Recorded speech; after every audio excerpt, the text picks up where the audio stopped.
For member statements today, we will hear statements by the honourable members for the districts of St. George's Humber, St. John's Centre, Baie Verte Green Bay, Windsor Lake, Lewisport Twillingate. The honourable member for St. George's Humber. Thank you, Mr. Speaker.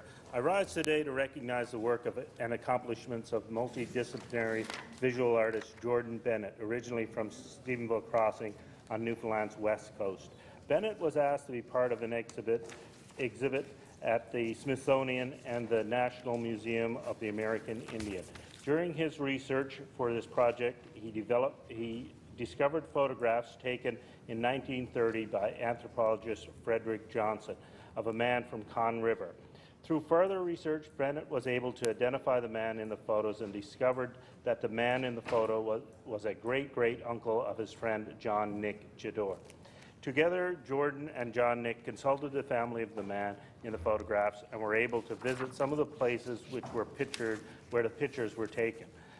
They recorded the natural sounds which were in the area, such as the sound of a flowing salmon river or a hike through the woods. The end result was an exhibition which brought the photos back through audio and visual elements. The exhibit, entitled Transformer, Native Art and Light Through Light and Sound, continues at the American Indian Museum George Gustav Hayes Center in New York City until January 2019. Thank you, Mr. Speaker. The Honourable, the member for St. John's Centre. Thank you, Mr. Speaker.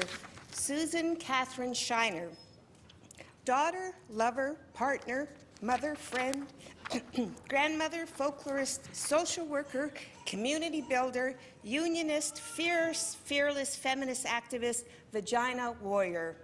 45 years ago, Susan landed on the shores of the Northern Peninsula from Ontario. She recorded our traditional folk singers, encouraging them to perform, awarded the Newfoundland and Labrador Folk Arts Society Lifetime Achievement Award, moving on to St. John's with her amazing husband, Rick Page, making the coolest, grooviest home with their amazing children, Claire and Ian, and eventually beloved grandchildren, Margaret and Elizabeth. After co-creating the children's program at Iris Kirby House, she moved on to Daybreak, working with families, always, always empowering mothers and children. The Governor-General's Persons Award, the YWCA Women of Distinction Award, the YMCA Canadian Peace Medal.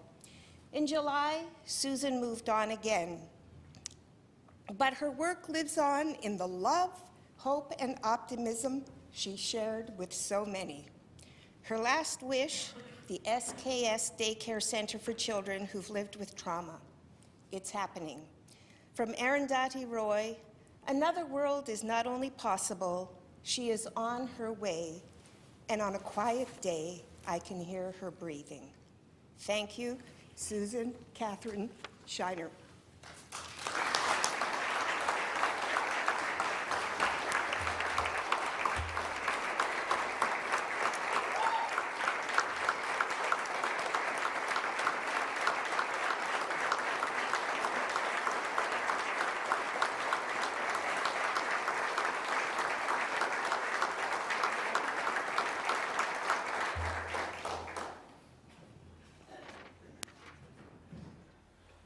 The Honourable, the member for the district of Baie Verte Green Bay.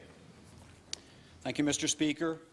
It's hard to put into words how a parent must feel when their child has been diagnosed with a serious illness.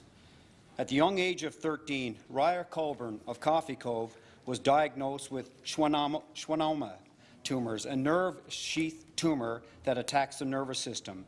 For the Colburn family, Raya, Jesse, Kenny, Charlene, and Logan, it was to be a challenging road, one filled with long drives, hospital stays, surgeries, and treatments. Raya had spinal surgery in July of 2016, and in September 2016, a second surgery to remove tumours from her shoulder blade to her rib cage. It has been amazing what can happen in a year.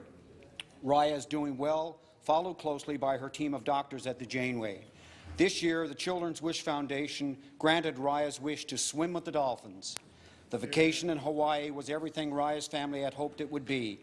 Just last week, Raya was given the honour of switching on the lights of love on the Christmas tree at the Ronald McDonald House here in St. John's. I ask my colleagues to join me in saluting a real trooper, Raya Colburn. Thank you, Mr. Speaker.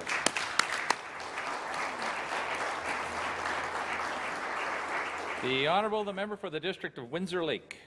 Mr. Speaker, 70 years, an amazing legacy for a business. Theatre Pharmacy, founded by Bob Heel and his partner Ern Stanley, was renowned for personal service and expert advice.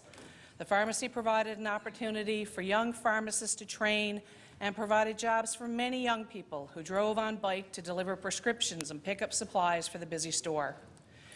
Joined later in business by his brother Harold Heel, Bob was known as a compassionate healthcare professional more than a business person. He gave away more than he sold, his brother Harold would say, as the rather large ledger, which recorded the monies owed by customers, went mostly uncollected. As a Centre City business serving the community, tragedy was also part of the legacy. One need only think of the fires in the neighbourhood to remember the help and shelter provided. Bob Heel and many young pharmacists who followed him saw pharmacy as a duty, and that is what built this 70-year-old St. John's icon. Today, things are much the same under the stewardship of the pharmacist owner Robert Doyle, whose compassion for his patients is evident daily at the dispensary counter. Congratulations to all who have contributed to the Theatre Pharmacy's legacy of service. Good job. The Honourable, the member for the District of Placentia West, Bellevue.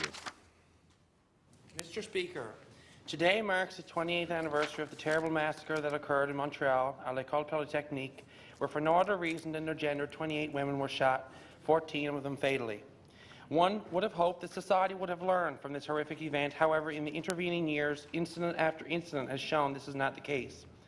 Recently held functions in Marystown, such as the Red Dress Vigil organised by Kean College and the Remembering Her Dinner organised by the Grace Sparks House, have highlighted everyone's role in combating and speaking against violence against women, while bringing particular focus to the plight of the family of Courtney Lake.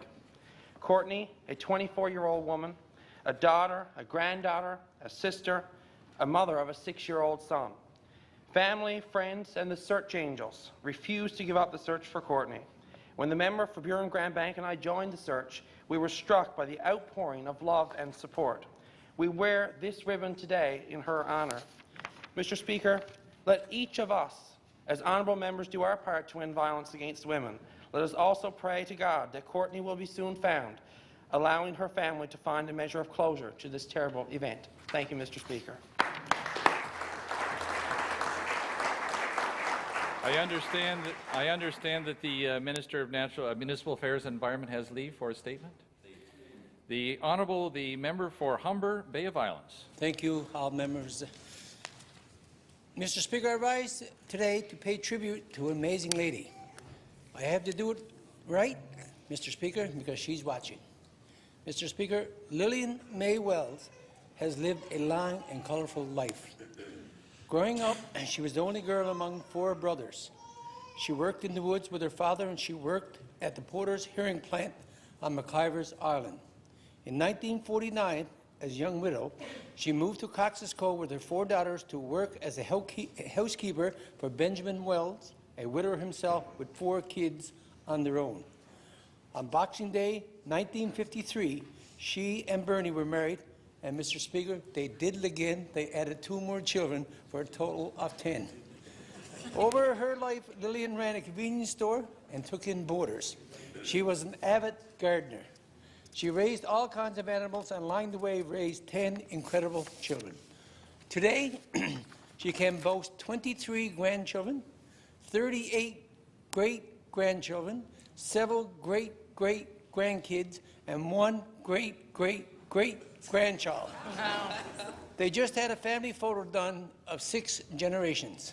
Mr. Speaker, there are people who simply amaze you, and Lillian is one of them.